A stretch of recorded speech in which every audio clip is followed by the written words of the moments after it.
As someone who used to enjoy eating at restaurants and fast food dives for most of my teenage life, I can get why making meals at home can seem pretty off-putting. First, you have to know what you want to make, then you have to go get the groceries, then cook, then clean the mess, and cross your fingers that what you made even tastes good. But there are a few things that you can do to make the whole process seem like less of a chore.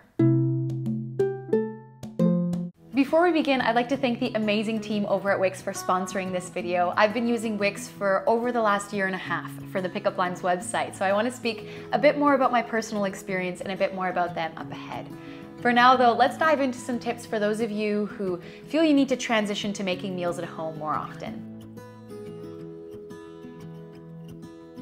There's a tendency to think that making meals at home means you have to make the healthiest meals possible. But if salads, smoothies, and nourish bowls just aren't your thing, then don't do it. Start small and make foods you know you're gonna enjoy eating. For example, your own version of your usual takeaway, like noodle bowls featuring some of your favorite veggies, or a burger made with protein-packed lentils, topped with your favorite condiments, and served with a side of crispy baked potatoes. Chances are what you're gonna make is gonna be way more healthy and wholesome than what you can get from a box or can or restaurant anyway.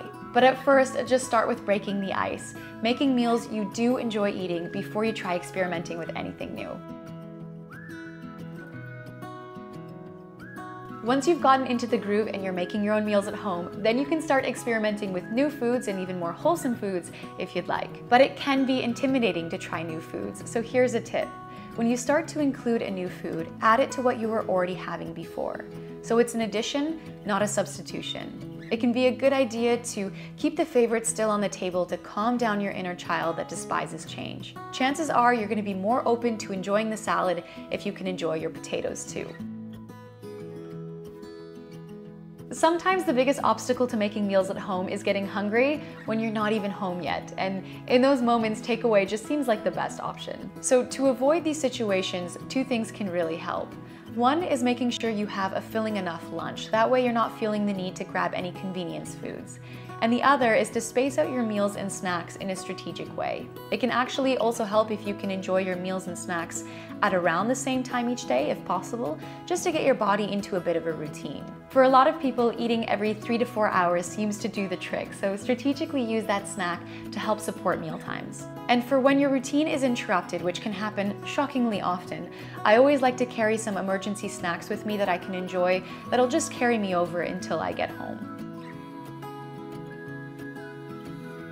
By building some solid routines, the habit of making meals at home is going to stick. It just has to. And one such routine is doing a larger grocery shopping trip just once a week. That way you always have the necessary ingredients on hand. For some extra help in that department, get a copy of our free comprehensive grocery shopping list. The link can be found in the description box below. Another routine is to meal prep, just the most basic ingredients one night a week. Items like cooked grains or legumes and cut up veggies so that you can whip together meals more quickly.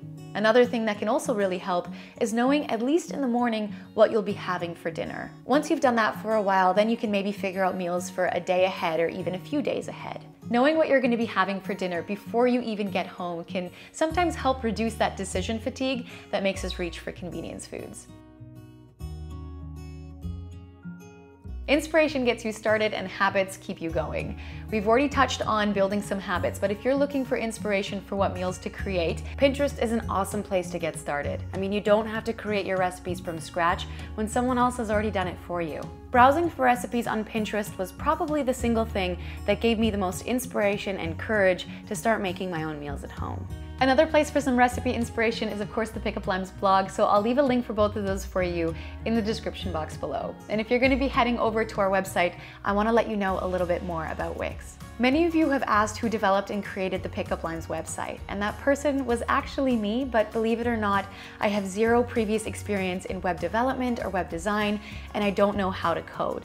But Wix makes it really easy to create your own amazing looking website. You can embed videos like we do for some of our blog posts and add photo galleries like we do for our recipe index page. All of the features just give it such a professional feel and result, and I love having total creative freedom over my own site. If you're interested in creating your own online presence with professional results, visit the link in the description box below. All right, those are all of the tips I personally wanted to share with you today. But if you have any tips of your own for how you transitioned perhaps to creating more meals at home, share it with us in the comments below. It just might help someone else who's reading it. Thanks a lot for watching. Pickup Lime signing off. We'll see you in the next video.